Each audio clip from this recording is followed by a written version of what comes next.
Dentro de los procesos verbales especiales, ahora nos ocuparemos de 3 procesos en particular, que son los procesos de rendición de cuentas, el proceso de pago por consignación y el proceso de impugnación de actos de asamblea, junta directiva y junta de socios.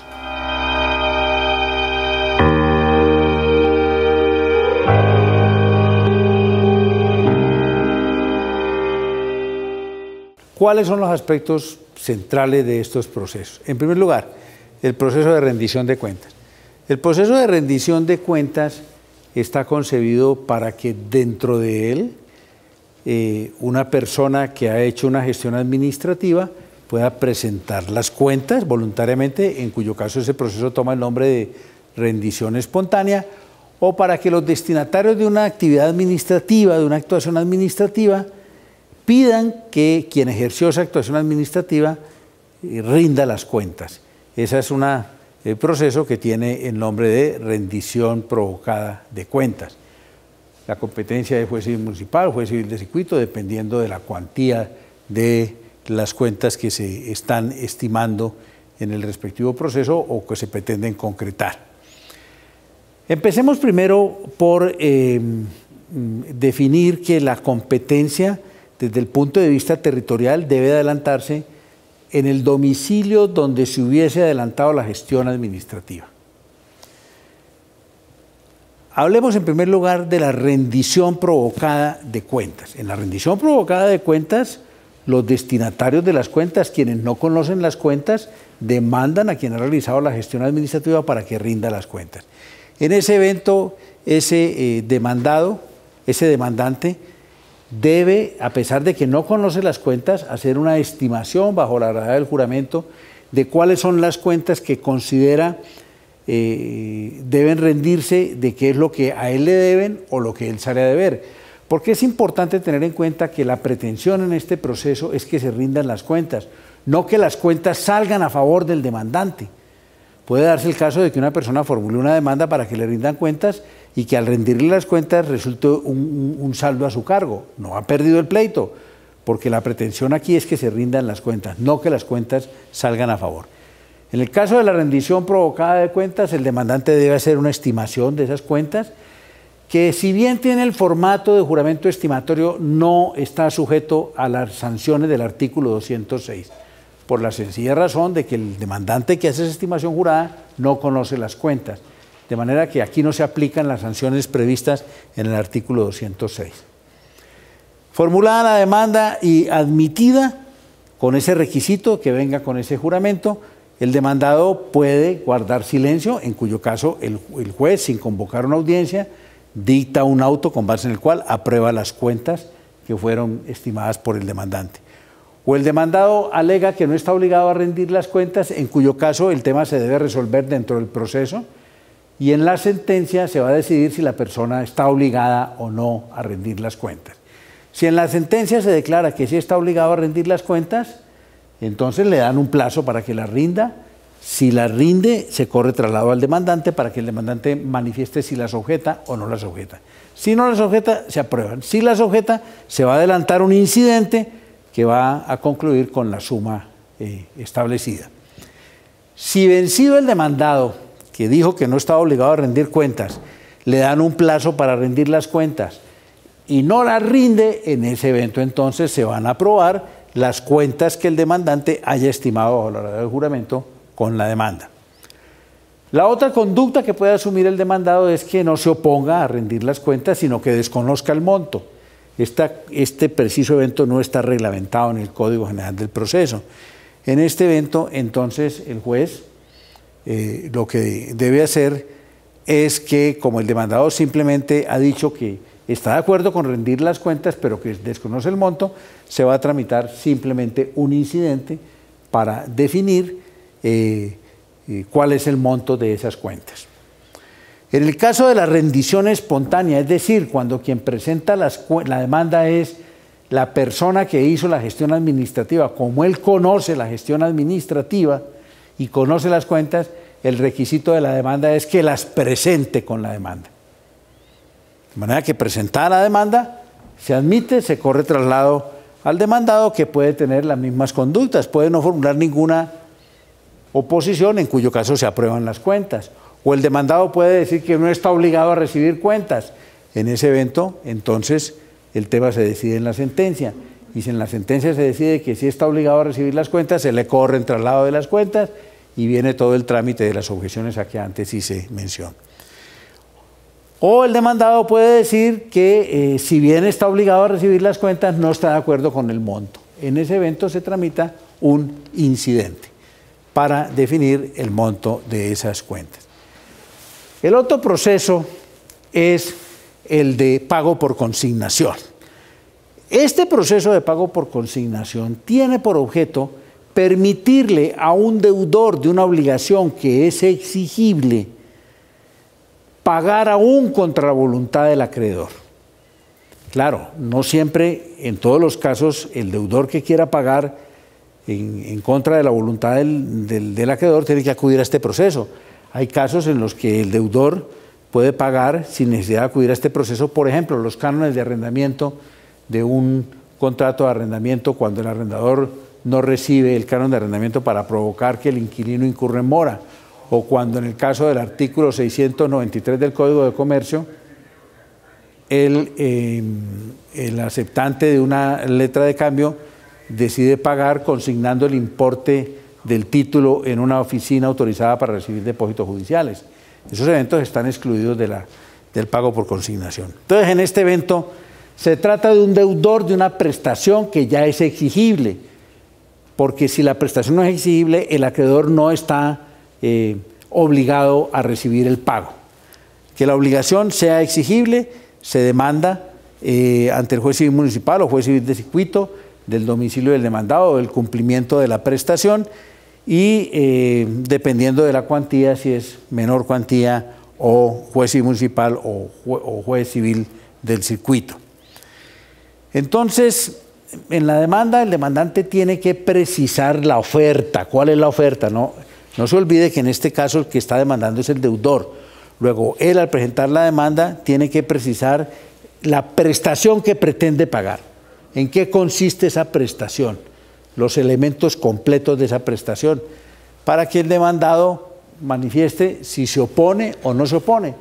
Si el demandado no se opone, el juez autoriza obviamente que el demandante que ha ofrecido pagar consigne la suma de dinero, si fue dinero lo que ofreció pagar, o cita fecha y hora para una diligencia donde ese demandante debe entregar el bien o acreditar que cumplió el hecho debido.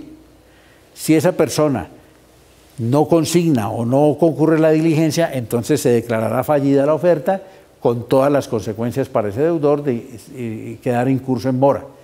Si ese demandante consigna dentro de los 5 días o cumple atendiendo con su presencia la obligación debida, entonces en ese evento el juez dictará una providencia declarando extinguida la respectiva obligación. Si el demandado se opone, cuando es admitida la demanda, se opone a la oferta que le ha hecho el demandante, el tema se debe resolver dentro del proceso. Pero para poder que haya proceso, ese demandante que ha ofrecido pagar y cuyo demandado se opone a recibir el pago, si quiere que haya proceso, tiene que cumplir una carga procesal, un requisito de procedibilidad consistente en que si ofreció pagar dinero, deberá consignar dentro de los 5 días siguientes la suma de dinero que ofreció pagar, y si la prestación debida era otra, entregar un bien o ejecutar un hecho, debe concurrir a la diligencia que fije el juez para entregar el bien o para acreditar que cumplió el hecho. Si él cumple con eso, va a haber proceso. Si no cumple con eso, el juez va a dictar una providencia con base en la cual va a declarar fallida la oferta y no va a haber proceso. Y si hay proceso, el tema se va a resolver en la sentencia. Entonces, es muy importante que cuando se trata de consignar dinero, la obligación del demandante es consignar el dinero dentro de los 5 días. Así acredite el pago por fuera del término de los 5 días, pero lo importante es que el pago se realice dentro de los 5 días. Si en la sentencia se declara que el demandante cumplió, entonces el proceso termina. Existe lo que se llama el derecho de retracto. El derecho de retracto es una facultad que está prevista en el artículo 1662 del Código Civil, que consiste en que cuando el demandado en un proceso de pago por consignación no se ha opuesto a recibir el pago, o no se ha dictado o no ha cobrado ejecutoria la sentencia que acepte el pago, el demandante puede retractarse. De suerte que en ese evento el demandante puede decir: yo retiro mi oferta, pero repito, con tal de que el demandado no haya aceptado el pago, porque si ya aceptó el pago no se puede retractar. Si el demandante quiere que fracase el proceso, lo que tendrá que hacer es no consignar o no entregar el bien que había ofrecido. Obviamente que cuando el juez dicte sentencia declarando válida la oferta y el pago, entonces el juez, si esa obligación estaba garantizado el pago con hipoteca o prenda, en esa sentencia debe ordenar, además de que se tenga por extinguido el crédito, debe ordenar que se cancele el respectivo gravamen.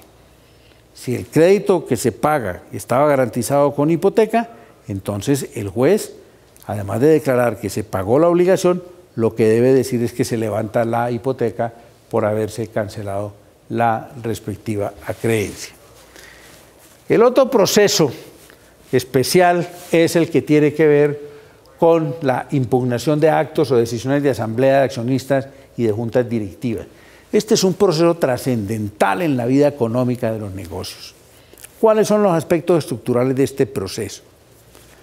En primer lugar, hay que señalar que el Código General del Proceso le amplió el marco, el alcance a este proceso.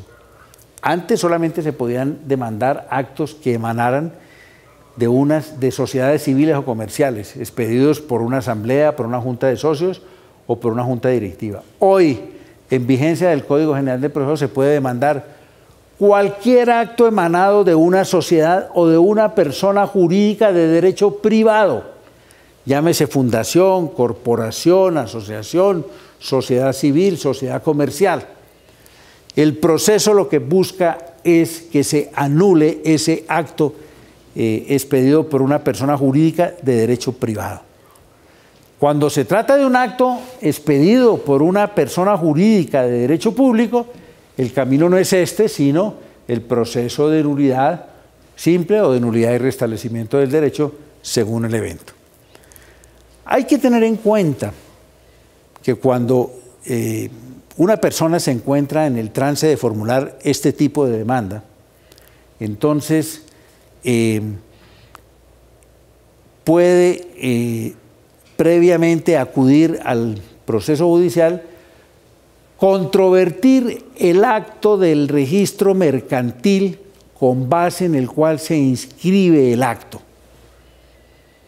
En ese evento, si el acto está sujeto a registro mercantil, entonces ese demandante puede, si quiere, no es obligatorio, no es requisito prejudicial de este proceso, impugnar ante la Cámara de Comercio el acto de inscripción, mediante el recurso de reposición y apelación, recurso de reposición que se adelanta ante la autoridad del registro mercantil y en apelación ante la Superintendencia de Notariado y Registro. Si esos recursos prosperan, pues obviamente la Cámara de Comercio levantará la inscripción que había hecho y ese demandante se habrá ahorrado el proceso. Si no prosperan esos recursos, el demandante podrá venir a formular la demanda dentro del término preciso de caducidad. Y una característica de este proceso es que la demanda está sujeta a un término de caducidad. Debe presentarse dentro de los 2 meses siguientes al momento en el que se produjo el acto, si no está sujeto a registro, y si está sujeto a registro, los 2 meses se empiezan a computar a partir de que se haya registrado el acto. Ahora bien, si contra el acto se interpusieron recursos de reposición y apelación ante la Cámara de Comercio por estar sujeto a registro, los 2 meses se empiezan a computar cuando quiera que la Cámara de Comercio confirme la decisión. En ese evento los 2 meses solamente empiezan a computarse, repito, cuando esté en firme el acto de inscripción. Esta demanda se puede formular o ante el juez civil de circuito o se puede formular ante la Superintendencia de Sociedades respecto de aquellas sociedades que están sujetas a control y vigilancia y siempre que no se solicite reconocimiento de perjuicios. En ese evento la Superintendencia de Sociedades tiene funciones jurisdiccionales para poder conocer de este proceso. Punto que merece comentarse es si para formular esta demanda debe el demandante surtir el requisito de la conciliación extrajudicial. Es un punto que la jurisprudencia del Tribunal Superior de Bogotá ha dicho que no es necesario, que porque aquí se va a debatir un tema de nulidad que no es transigible. Yo creo que esa decisión es equivocada, porque no todos los motivos de nulidad de un acto son intransigibles. Hay unos motivos de nulidad que se pueden sanear, que son transigibles. De manera que cuando el motivo de nulidad no tiene que ver con un motivo de nulidad absoluta, yo creo que el demandante debe cumplir con el requisito de adelantar la conciliación extrajudicial previa. Y además dentro del proceso no está excluido el trámite de la conciliación, lo cual indica que el juez tiene que sopesar si debe adelantarse o no en cada caso la conciliación extrajudicial previa. ¿Quiénes pueden formular la demanda? La demanda la pueden formular los administradores, los revisores fiscales o los socios ausentes o disidentes de esa persona jurídica. Y en esto es importante tener en cuenta que cuando se habla de socios ausentes o disidentes, claro, era en la redacción de la normatividad cuando solamente se podían demandar actos emanados de una sociedad. Aquí hay que entender que pueden ser miembros o de una fundación, corporación o de una asociación ausente o disidente, no necesariamente socios. El tema de si debe acompañarse la copia del acto impugnado, en principio parece que sí, pero hay que tener en cuenta que hay algunas sociedades que para obstaculizarle el ejercicio del derecho de demandar le impiden a ese futuro demandante tener copia del acto, en cuyo caso yo creo que se puede formular la demanda sin acompañar el acto acusado, con tal de que en la demanda se le pida al juez que le ordene al demandado, a la entidad demandada, que lo aporte al momento de contestar la respectiva demanda. Aspecto cardinal aquí es el de la medida cautelar que se puede decretar en este proceso. A la usanza de lo que ocurre en el proceso contencioso administrativo cuando se demanda un acto emanado de la administración, aquí también se puede pedir como medida cautelar la suspensión provisional del acto acusado mientras se adelanta el proceso. ¿Cuáles son esos requisitos? Los requisitos para que se pueda adelantar esta medida cautelar, se pueda promover son, en primer lugar, petición de parte. El juez no puede decretar de oficio esta medida cautelar. Segundo, que esa petición de parte se formule en la demanda. Si el demandante no formula esa petición en la demanda, ya no la puede formular en el curso del proceso. En tercer lugar, que el demandante demuestre que ese acto prima facie viola una norma superior, que puede ser la Constitución, la ley o los estatutos. Es un juicio de valor que aparezca de bulto esa violación. Claro, sin que ello implique prejuzgamiento, porque pues esa situación puede cambiar dentro del curso del proceso. El cuarto requisito es que preste caución. Y un requisito que yo he mencionado es el de que la medida cautelar que decrete la suspensión del acto acusado se cumple inmediatamente antes de que sea notificado a la sociedad o a la entidad demandada. De suerte que no es viable que un secretario de juzgado se niegue, por ejemplo, a entregar los oficios dirigidos a la Cámara de Comercio comunicando la suspensión del acto acusado con el argumento de que el acto puede ser recurrido por el demandado cuando comparezca, porque la medida cautelar primero se cumple y luego se notifica. Es un proceso muy importante que, repito, tiene la virtualidad de que se puede adelantar ante la justicia ordinaria o ante la Superintendencia de Sociedades en función de atribuciones judiciales cuando se trate de sociedades sujetas a control y vigilancia.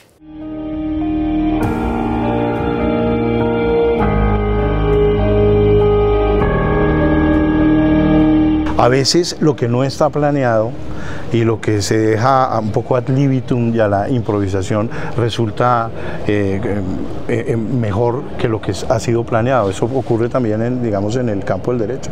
Sí, pero no es totalmente improvisado, porque en un proceso no se pueden cambiar los hechos que se van a debatir.